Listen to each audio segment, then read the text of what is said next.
जहां सीएम योगी हर साल दिवाली मनाने जरूर जाते हैं। गांव वालों का मानना है जब तक बाबा नहीं आते तब तक गांव में दिया नहीं जलता है। आखिर क्या है इस गांव की कहानी, देखिए इस खास रिपोर्ट में।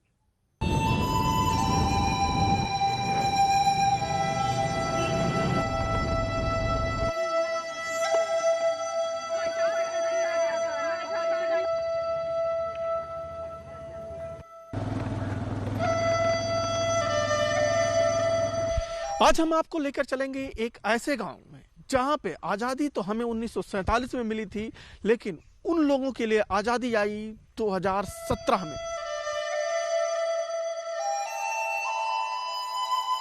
गोरखपुर में घने जंगलों के बीच बसा है बनटांगिया गांव। इस गांव के लोग सीएम योगी को भगवान का दर्जा देते हैं।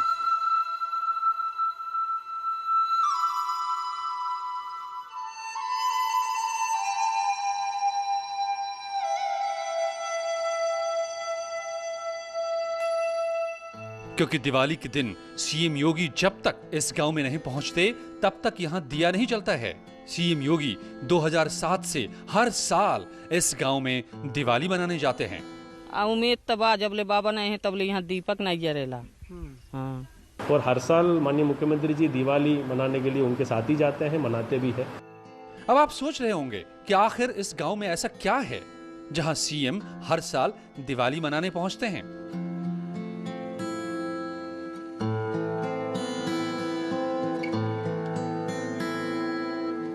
आइए आपको बताते हैं पूरी कहानी। दरअसल देश को 1947 में आजादी मिल गई, लेकिन बनटांगिया गांव 2017 में आजाद हुआ।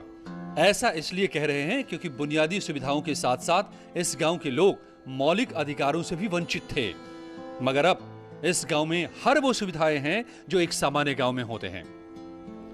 बाबा बहुत कुछ राशन दिले, हमें कपड़ा दिला, कमरा देला, बहुत कुछ देला। कौन चीज बताए बहु वाले लगब तो हाँ कहाँ पे लगब हम का बताई। बहुत कुछ बाबा देला, बाबा बहुत कुछ देला। घर दिला, पक्की मकान देला, बाबा लाइन देला, बाबा कौन नहीं देला, सब कुछ बाबा देले बड़ा, कौन बाकी नहीं बा। अब जब से पूज्य महाराज जब से सीएम हो गई हैं तब से बनटांगिया के लिए पक्की मकान सीएम दे देला पूज्य महाराज, और ये शौचालय दे देला, बिजली दे देला।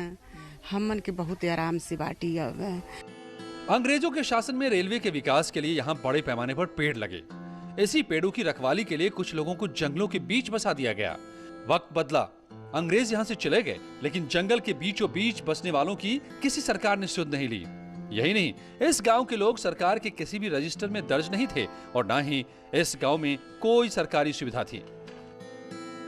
योगी आदित्यनाथ के मुख्यमंत्री बनने के पहले बनटांगिया गांव की स्थिति कुछ इस तरीके से थी। इतने ही छोटे मकान में इन लोगों को रहना पड़ता था। पूरा मकान ऐसे कच्ची दीवार हुआ करती थी और घास फूस की छप्पर हुआ करती थी, इसी में रहते थे। क्योंकि ये पहले वन विभाग की जमीन हुआ करती थी और यहाँ पे पक्का निर्माण कराना पूरी तरीके से अवैध था। आज़ादी के बाद से इन लोगों को नहीं मिली थी सुविधाएं, वो सुविधाएं 2017 के बाद से मिलने लगी। सांसद रहते हुए योगी ने इस गांव को अपना गांव बनाया और 2017 में सीएम बनते ही गांव में हर सुविधा मुहैया करा दी। उन लोगों को कोई लाभ नहीं मिल रहा था। फिर अलग योजना मुख्यमंत्री जी ने लेके आए, खासतौर पे मुख्यमंत्री आवास योजना। उसी के अंदर करीब तो 400 आवास इन लोगों का दी गई और शौचालय में भी अलग राज्य सरकार ने कंपोनेंट रिलीज करा के सबको शौचालय बनाया। और जो बिजली का भी जो कितने केंद्र सरकार राज्य सरकार का योजना, उसी के अंदर बिजली और राशन कार्ड सबको अलग बनी है। उनका रोड बन गया है, वहाँ का स्कूल बन गया है, आंगनवाड़ी सेंटर बन गया है। एंड ये अच्छी बात है, पिछले बार इन लोग का वाटर भी नहीं बनी थी, वाटर भी बन गया था। बेसिक सुविधा पूरा हो गया उन लोग का। और पहले बार इन लोग को बिजली देने के बाद 100% बिजली बिल भी जमा करते हैं, बहुत ईमानदार से काम भी करते हैं, मेन स्ट्रीम में एक तरफ जुड़ गए हैं। अब आप समझ गए होंगे कि आखिर इस गांव के लोग सीएम योगी को भगवान का दर्जा क्यों देते हैं। एक बार फिर सुन लीजिए। मन मड़ाई में रहत रहली हैं, देवाल उठा रो हर साल उठावल जा, हर साल गिर जा। हाँ तब बाबा आइलन माने घर दे देहलन, पैखाना दे देहलन, सड़कियों धीरे धीरे बुझाता बन जाई। पहले रहली हमार कराइन हर बार गिरता रहल है, कराइन गिरता रहल है, पानी चुआत रहल, भीजत रहली। तब बाबा ऐसा रहल जमाना हमन के लिंटर बनवा देहन। अब छाहे बाटी बाबा के बाद दौलत से बाबा हमन के लिए भगवान बाबे बाटे। राशन भी भइल, बिजली भी भइल, आ सब चीज बाबा जाहे बाबा हमन बड़ी आशीर्वाद देला। हाँ, हमार पुरानी पेंशन दे देना खा जिए के। बनटांगिया गांव में आज हर वो सुविधाएं हैं जो एक आदर्श गांव में होनी चाहिए। मुख्यमंत्री योगी आदित्यनाथ ने इनकी तस्वीर और तकदीर को बदलते हुए अब वो हर चीज उपलब्ध करा दी है जो ये गांव में होना चाहिए, एक विकसित गांव में लोगों को मिलना चाहिए।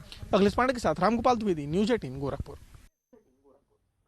हल्द्वानी में ऐसी सैकड़ों झुग्गी झोपड़ियां हैं जहां आज भी अंधेरा है। ऐसे में कुछ लोग मिलकर इस दिवाली इन अंधेरी झोपड़ियों को रोशन करने की मुहिम में जुटे हैं। दीपावली के मौके पर हल्द्वानी और उसके आसपास मौजूद हर गरीब का घर रोशनी से जगमगाए, इसके लिए शहर की थाल सेवा संस्था ने अनोखी मुहिम छेड़ी है, जिसके जरिए ऐसे गरीब लोगों के घरों को रोशन किया जा रहा है जो अंधेरे में रात काटने पर मजबूर है। थाल सेवा संस्था ऐसे अंधेरे घरों में सोलर लालटेन दे रही है ताकि रोशनी की किरण से हर गरीब का घर जगमगाए। थाल सेवा से जुड़े हुए हैं और हमारा मेन मोटिव जो है यहाँ लोगों के घर पे रोशनी बिखेरना। जिन लोगों के घर में आज के टाइम पर भी कोई रोशनी नहीं है और अंधेरे में ये काम करते हैं, तो हमारी थाल सेवा का मेन मोटिव ये है कि इन्हें हम रोशनी दें और इनके चेहरे पर मुस्कान लाएं। थाल सेवा संस्था के 11 लोग इस मुहिम को अंजाम देने के लिए जुटे हुए हैं और आर्थिक रूप से मजबूत लोगों से मात्र 500 रुपए देने की अपील कर रहे हैं, जिसके जरिए एक सोलर लालटेन खरीदी जा सके।